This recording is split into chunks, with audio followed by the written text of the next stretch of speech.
Hello, very good morning students. मैंने आपको अपने पिछली शॉर्ट ट्रिक्स में स्क्वायर यानी वर्ग निकालने की शॉर्ट ट्रिक और एलसीएम निकालने की शॉर्ट ट्रिक बताई थी। इस जो वीडियो में है हम शॉर्ट ट्रिक करेंगे स्क्वायर रूट। स्क्वायर रूट क्या होता है? वर्गमूल। हम यहाँ पे वर्गमूल निकालने की शॉर्ट ट्रिक करेंगे। मैंने देखा है स्टूडेंट 8वीं क्लास से वर्गमूल जब निकालना शुरू होता है तो अलग अलग विधि से वर्गमूल निकालने की विधि आती है। भाग विधि है, भाज्य गुणनखंड विधि। बच्चे जो होते हैं बड़ी बड़ी विधि में कंफ्यूज रहते हैं। वर्गमूल जब आपका आगे बड़ी भी क्लासेस में आता है, आप ये शॉर्ट ट्रिक लगाओगे तो आप विद इन सेकेंड्स, कुछ ही सेकंड में बड़ी से बड़ी संख्या का भी वर्गमूल निकाल सकते हो। तो स्टूडेंट हमें कैसे करना है, इस विधि को ध्यान से देखिए। सबसे पहले स्टूडेंट देखिए इसका इकाई का अंक। इकाई का अंक क्या है? 4। ये मैंने टेबल बनाई है। अब जिसका इकाई का अंक, यहाँ यूनिट डिजिट का क्या मतलब है? इकाई का अंक। अब जिसका इकाई का अंक 4 है, ऐसी कौन सी संख्या है? या तो 2 है या फिर क्या है? 8। तो इसका वर्गमूल या तो 2 पे ख़त्म होगा या किस पे ख़त्म होगा? 8 पे। आपको ये ध्यान रखना है। सबसे पहले इसका इकाई का अंक देखिए। जिसका इकाई का अंक 4 है, ऐसी कौन कौन सी संख्या है? या तो 2 है या 8 है, क्योंकि 2 दूनी 4, 8 2 64 वो 8। या तो ये संख्या 2 पे ख़त्म होगी या ये संख्या किस पे ख़त्म होगी? 8 पे, जिसका ये वर्गमूल होगा। अब स्टूडेंट आपको ये देखना है 1764 जो है वो इन दी हुई संख्याओं में से किस संख्या के पास है, किस संख्या के बीच में आता है, किस संख्या के वर्ग के बीच में आता है। तो स्टूडेंट आप ध्यान से देखिए, तो 1764 जो है वो आपका 1600 और 2500 के बीच में आएगा। किसके बीच में आएगा? 1600 और 2500 के बीच में। तो आपको पहले ऊपर वाली 1600 किसका वर्ग है? 40 का। 2500 किसका वर्ग है? 50 का। मतलब ये 40 और 50 के वर्ग के बीच में आएगा। ना तो ये 40 होगा ना ये 50 होगा। क्या होगा? 41, 42, 43, 44, 45। मतलब 41, 2 और 8 तो आ गया। 40 और 50 के बीच में कौन सी संख्या आएगी? 4 यहाँ लगा दीजिए और 4 यहाँ लगा दीजिए। मतलब या तो ये 42 होगा इसका वर्गमूल, या इसका वर्गमूल क्या होगा? 48। 40 और 50 के बीच का। 40 और 50 के बीच की वो संख्या लेनी है जिनके आखिर में 2 हो और 8 हो। मतलब जिसका इकाई का अंक 2 हो और 8 हो। तो या तो वो 42 रहेगी 40 और 50 के बीच में, या फिर क्या रहेगी? 48 रहेगी। अब इन दोनों में से लेनी कौन सी है? 1764 इन दोनों में से जिसके ज़्यादा पास है, जिसके ज़्यादा पास है। तो 1764 इन दोनों में से किसके ज़्यादा पास है? 1600 के ज़्यादा पास है। 1764 इन दोनों में से किसके ज़्यादा पास है? 1600 के ज़्यादा पास है। और 1600 वाली जो संख्या है वो कौन सी है? पहली। ये पहली होगी, ये दूसरी होगी। 1600 वाली कौन सी है? पहली है ना। इसका वर्गमूल स्टूडेंट्स क्या आ जाएगा? 42, ना कि क्या आएगा? 48। एक और एग्जांपल से आपको अच्छी तरह क्लियर हो जाएगा। इसका इकाई का अंक देखिए। इकाई का अंक स्टूडेंट कितना है? 6। अब इसमें देखिए इकाई का अंक जो 6 है वो किस किस का है, किस किस संख्या का है।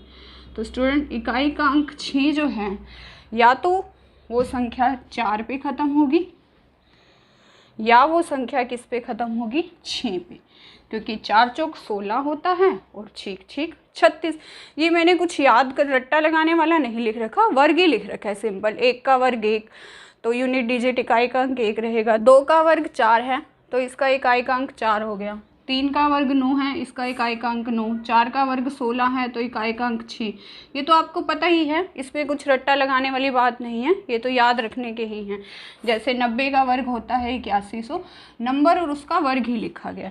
तो अब स्टूडेंट जिसका इकाई का अंक, वर्गमूल निकालने से पहले ये टेबल बना लीजिए। आप खुद से ही बना सकते हैं, आपको 2 मिनट लगेंगे। वर्गमूल जिसका इकाई का अंक 6 है तो वो संख्या या तो 4 पे या फिर 6 पे। 4 चौक 16 और 6 6 36। ये क्लियर हो गया आपको? अब आप देखिए 1156 जो है वो किस संख्या के पास है? इसमें से किस संख्या के पास 1156 है? क्या किसके बीच में है? तो स्टूडेंट 1156 जो है वो हमारा आएगा 900 और 1600 के बीच में। 900 और 1600 के बीच में। अब मतलब वो जो 900 और 1600 के बीच में, 900 किसका वर्ग है? 30 का। 1600 किसका वर्ग है? 40 का। मतलब ये जो संख्या होगी ये 30 और 40 के बीच की होगी। 30 और 40 के बीच की। 30 और 40 के बीच में ये कौन सी होगी? 3 3 लगाना पड़ेगा आपको। या तो ये संख्या 34 होगी या ये कौन सी होगी? 36। क्योंकि हम इसको नहीं बदल सकते कि 30 और 40 के बीच में 31 32 लिख दिया। ये तो हमें पता चल ही गया कि उसका इकाइकांक 4 होगा या 6। अब 30 और 40 के बीच में ऐसी कौन सी संख्या है जिसका इकाइकांक 4 होगा? तो 34 है। 30 और 40 के बीच में ऐसी कौन सी संख्या है जिसका इकाइकांक 6 होगा? तो वो 36 है। तो या तो वो संख्या 34 होगी या वो संख्या कितनी होगी स्टूडेंट? 36 होगी। अब देखिए 1156 इन दोनों में से किस संख्या के यादापास है? तो स्टूडेंट साफ साफ दिख रहा है 1156 जो है वो 900 के यादापास है, मतलब ऊपर वाली के, पहले वाली के यादापास है। तो इसका जो वर्गमूल होगा वो कितना हो जाएगा? 34, ना कि कितना होगा? 36। क्यों? क्योंकि ये पहली वाली के यादापास है। अगर ऊपर वाले के यादापास है तो पहले वाला, नीचे वाले के यादापास होता तो दूसरे वाला हो जाता। एक बार फिर एक और एग्जाम्पल से क्लियर कराती हूँ। मैं आपको इसके 4-5 एग्जाम्पल दूंगी ताकि ये मेथड आपको अच्छे से क्लियर हो जाए। देखिए इसका फिर से इकाई का अंक उठाया 6। 6 इकाई का अंक जो था उसके लिए नंबर जो होगा उसका इकाई का अंक या तो 4 होगा या फिर उसका इकाई का अंक जो होगा वो कितना होगा? 6। आप ऐसे भी सोच सकते हैं, टेबल की ज़रूरत नहीं है कि किसका वर्ग करे पीछे 6 आए। 4 चौक 16, 6 6 36। तो या तो 4 होगा या क्या होगा? 6। अब देखिए 8836 इसमें किसके यादापास है? तो 8836 स्टूडेंट इसमें इन दोनों के बीच में आएगा। 8100 और 10,000, मतलब 8100 तो हो गया 90 का वर्ग और 10,000 हो गया 100 का वर्ग। तो हमारा जो वर्ग होगा वो 90 से 100 के बीच में आएगा। 90 से 100 के बीच में ऐसी संख्या जिसका इकाई का अंक 4 हो तो 94 होगी और यहाँ पे क्या आ जाएगी? 96। या आप इस तरह से भी याद कर सकते हैं कि हमें छोटे वाली लेनी होती है, 9 लेना है हमें, तो या 94 होगा या क्या होगा? 96। अब देखिए 8836 इन दोनों में से किसके पास है? 8100 के यादापास है या 10,000 के? तो स्टूडेंट साफ साफ दिख रहा है 8100 के यादापास है, मतलब ऊपर वाले के यादापास है। तो इसका वर्ग क्या हो जाएगा? पहले वाला। 94 इसका वर्ग हो जाएगा, वर्गमूल हो जाएगा, सॉरी वर्गमूल स्क्वायर रूट हो जाएगा और 96 इसका वर्गमूल नहीं होगा। तो इस संख्या का वर्गमूल आ गया 94। मैं कुछ और एग्जाम्पल के साथ इसको कंटिन्यू करती हूँ। जैसे अब ये 5 अंकों की संख्या है स्टूडेंट, तो बड़े मेथड से निकालने की कोई ज़रूरत नहीं है, आप ध्यान से समझिए, कुछ सेकंड में ही निकल जाएगा इसका। अब इसका इकाई का अंक क्या है? 5। तो जिसका इकाई का अंक 5 हो वो संख्या कहाँ पे ख़त्म होगी? 5 पे। उसका वर्गमूल जो है वो कहाँ पे ख़त्म होगा? 5 पे। 25, सीधी सी बात है। अब 15625 इसमें देखिए आपको किसके पास लग रही है? कौन सी संख्या के वर्ग के पास लग रहा है? तो ये है हमारे पास, किसका वर्ग है? 14400 और 16900 इन दोनों के बीच में है, 14400 और 16900। तो स्टूडेंट हमारे पास हमने छोटे वाला लेना होता है, मतलब या तो ये जो नंबर होगा ये 120 और 130 के बीच में होगा। 120 और 130 के बीच में 121, 122, 123, 124, 125 ये सारी संख्याएं आती हैं।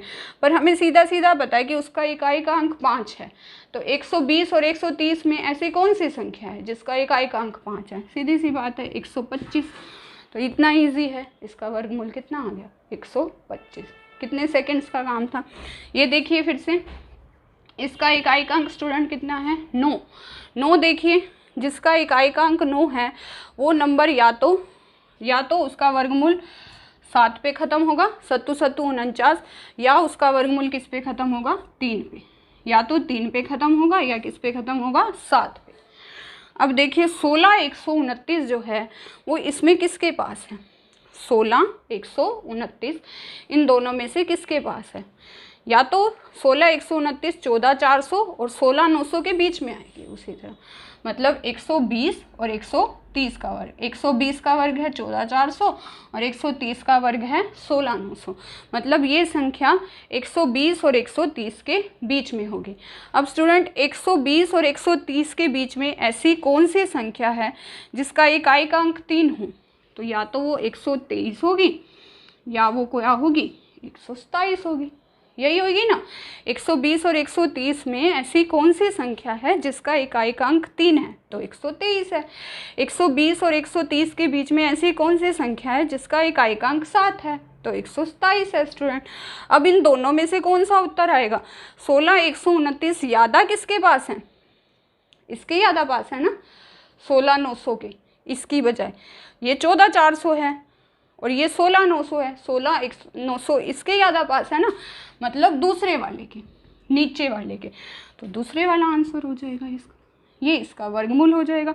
16 129 का वर्गमूल कितना हो जाएगा? 127, ना कि 123।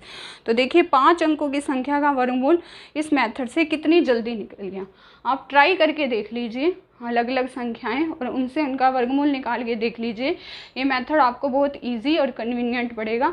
इस वीडियो को ध्यान से देखिए। अगर आपको ये वीडियो यूज़फुल लगती है तो इसे लाइक और शेयर करना मत भूलिएगा, ताकि ज़्यादा से ज़्यादा स्टूडेंट्स इसका लाभ उठा सकें। और कमेंट सेक्शन में जाके अपने यूज़फुल कमेंट ज़रूर दीजिएगा। चैनल को सब्सक्राइब ज़रूर कीजिएगा। Thank you students.